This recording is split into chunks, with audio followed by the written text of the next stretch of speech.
Our next speaker is a QS from our district, Suni Gayle, my right-hand person to make sure these meetings work. Her topic is life lessons from my mentor, Suni Gayle. Thank you, Mr. Toastmaster. Hello, fellow Toastmasters. Have you ever worked with someone who was really, really great at their job? They were so good that they got promoted to management, and then you found out that they were really terrible at management. That was the predicament that I found myself in 2004. I was working at Philips Healthcare. Now, Philips is a company that manufactures medical equipment such as MRIs and CAT scanners. My boss was in charge of a company-wide project. He was leading a team of about 15 people. They represented 20 different manufacturing organizations across 4 continents. So this was a really big deal. He was a very accomplished project manager, and he achieved so much in that first year. The company decided to move him onto a new project, and I was the training and communications person on that project. I did such a good job for him that he decided to promote me to project management. Well, you know already how that turned out. I had my first team call with the team, and it was a fiasco. It was chaos. We got nothing done. And when that call ended, I wanted to go crawl into a corner and hide. Fortunately, that's when Arthur stepped into my life as my mentor. I was 35 at the time. This was about 2004, and Arthur was probably 20 years my senior. He was tall, he had graying hair. He physically resembled Bob Anderson, if you know Bob, but Arthur was just a whole lot nerdier than Bob is. Arthur was very soft-spoken, he was slow to speak, and people who didn't know him tended to assume that maybe he was timid. But actually, Arthur was brilliant. He had this Ivy League education. He had a mind like a steel trap. He could read people and situations in a heartbeat. And when he finally did speak, you knew instantly that Arthur not only understood what you were trying to say, but he was strategically 3 steps ahead of you. That year, Arthur taught me many, many lessons, but here are the 4 that have had the most impact on my life. After that first team call, Arthur taught me my first lesson. He said, "Suni, how do you plan a meeting like this?" I said, "Well, how does anyone plan a meeting like this?" I made a list of what I wanted to cover, but I was kind of stressed and nervous, and I actually didn't start planning until the night before. Arthur shook his head, and he said the thing that he would say to me almost on a weekly basis. He said, "Proper planning and preparation prevents poor performance." Suni, if you want to be successful, you're going to have to learn how to plan and not procrastinate. Arthur taught me how to plan a meeting, how to plan a conversation, how to plan a project. He taught me that it was important to plan for how things are going to go right, plan for how things might go wrong, plan for every eventuality. And to this day, I plan everything, almost to the point of being obsessive. Whenever I plan something and it goes well, I silently thank Arthur for this lesson. Proper planning and preparation prevents poor performance.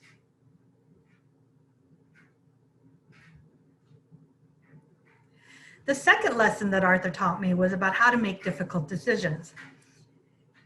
As I said, the project team consisted of 15 people representing 20 different manufacturing organizations.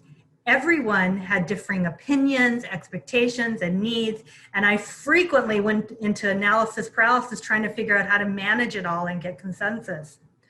Arthur told me, when it comes to manufacturing medical equipment, you have to make hard decisions about features and defects. You can't put in every feature that everyone wants, and you can't fix every defect before you send the product out into the world. If you tried, the product would never make it out the door. And so that's when he taught me about the effort versus risk matrix.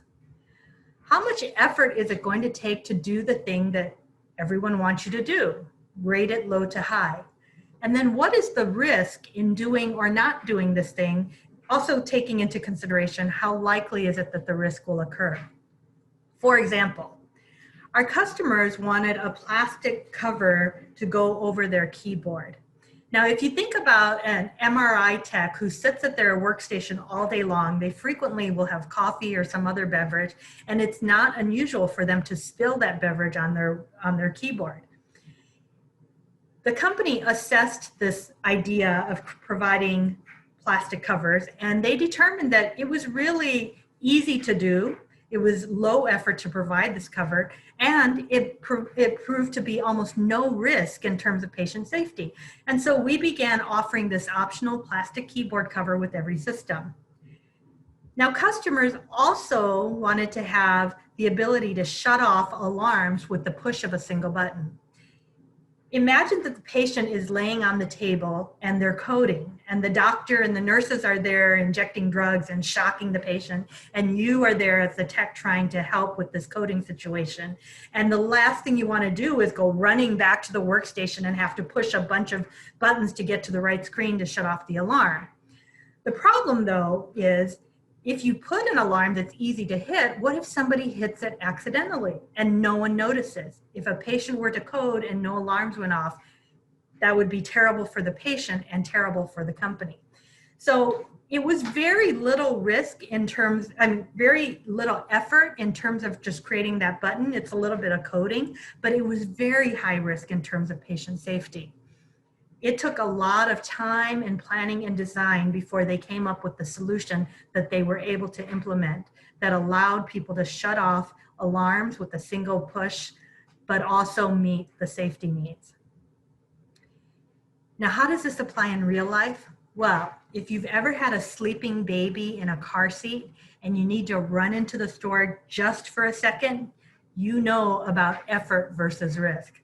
The effort of buckling and unbuckling the baby, of dealing with a sleepy, cranky baby in a store when all you needed to do was like pick up one thing and just run through the cash register.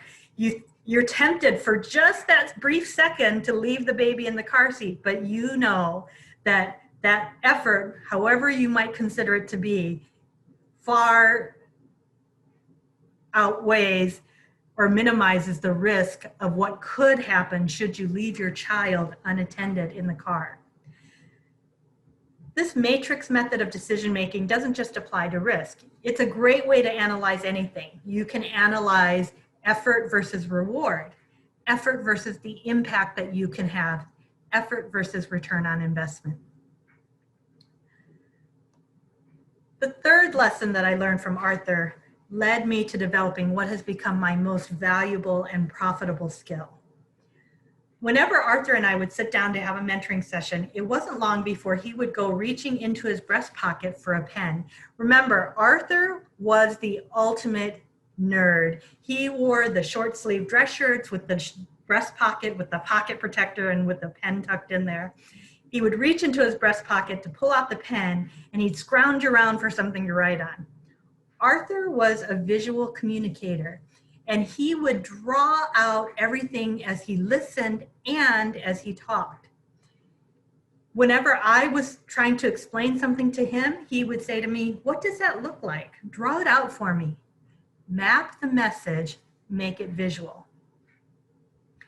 When Arthur planned a meeting, he began with the visuals and then he mapped the narratives around them. This is a skill that I'm still trying to master.